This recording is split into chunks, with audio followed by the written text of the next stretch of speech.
Meron po tayong isang bagong balita dito na gumulat dito sa mundo ng crypto dahil kinumpirma ng ilang central banks ng BRICS nation na matagal na nilang ginagamit at pinag-aaralan ang XRP Ledger.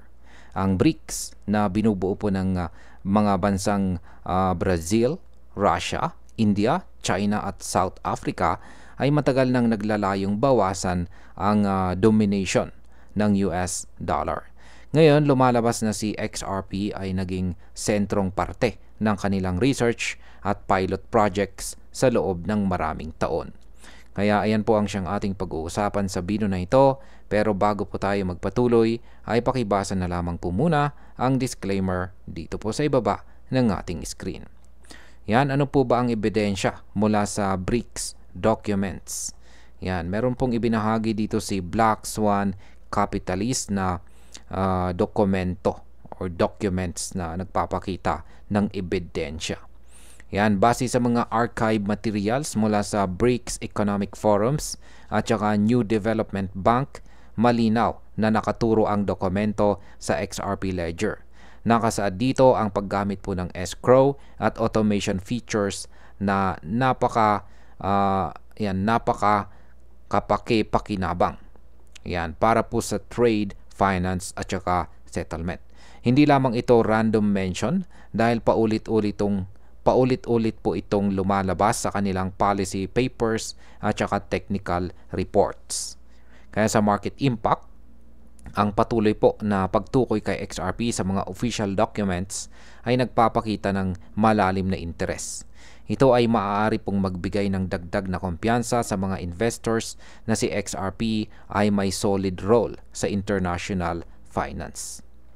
Ano naman po ang ginagawa ng mga central bank sa kanilang research at saka pilots? Hindi lamang po BRICS bloc ang may interes. Ang mga individual na bansa ay gumagawa rin ng sarili nilang research. Halimbawa, inilabas po ng Central Bank ng Brazil ang isang technical study kung saan malinaw na pinangalanan ang Ripple bilang isa sa mga platform na kanilang tinest para sa proof of concept projects. Kaya sa market impact, dahil po sa pagkakasama ni XRP sa opisyal na research ng central banks, tumataas po ang kanyang credibility bilang isang technology na handang gamitin sa malaking scale. Posible pong mag-udyok ito ng mas malalaking partnerships sa hinaharap. Ano po ang nangyayari sa private sector ng BRICS? Ngayon, sa bansang Brazil ay may mga tokenization initiatives at saka agribusiness financing projects na aktual ng tumatakbo sa XRP Ledger. Dahil dito, nakikita mismo ng mga regulators kung paano po gumagana ang XRPL sa malakihang operasyon. Hindi na ito puro theory dahil may actual use cases na nagaganap. Kaya sa market impact, ang pagkakaroon po ng live adoption sa private sector ay nagpapakita na si XRP ay hindi lang nasa research stage kundi nasa totoong paggamit na. Ito po ay maaaring magpabilis ng adoption ng mga bangko at saka institution. Ngayon ay ano naman ang ibig sabihin ng building on sa XRP network? Sinasabi po ng ilan na baka mismong financial infrastructure ng BRICS ay tumatakbo or nag-ooperate na sa XRP Ledger. Pero ayon po sa mga dokumento, mas tama na sabihing matagal na itong pinag-aaralan at saka tinitest. Ang totoo, wala pang buong bansa ang lumipat sa XRPL bilang opisyal na settlement system. Pero malinaw po na matagal nang nakafocus dito ang BRICS. Sa market impact, kahit hindi po full migration, sapat na itong magbigay ng malinaw na signal na si XRP ay nasa radar ng mga pinakamalalaking ekonomiya.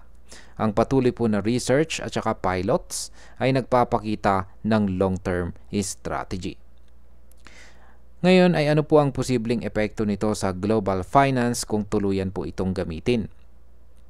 Kung gagamitin ng BRICS ang XRPL sa mas malaking scale, maaari nitong baguhin ang global payments system. Ang instant settlement, programmable escrow at tokenization ay direktang tatama sa layunin ng BRICS na magkaroon ng alternatibo sa dollar-based clearing. Kapag nangyari po ito, bababa ang dependence sa US dollar at tataas naman ang halaga at gamit ni XRP.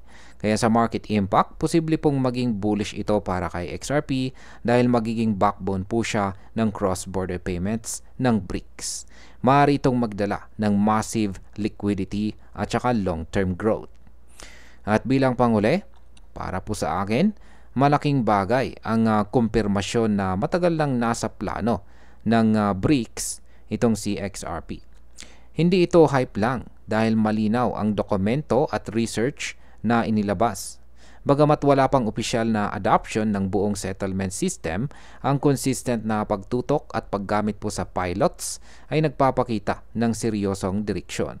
Kung gagamitin po ng BRICS ang XRPL sa full scale, maaaring magbago ang balanse ng global finance. Sa ganito pong senaryo, si XRP ay hindi na lang simpleng altcoin kundi magiging core technology ng isang malaking geopolitical bloc.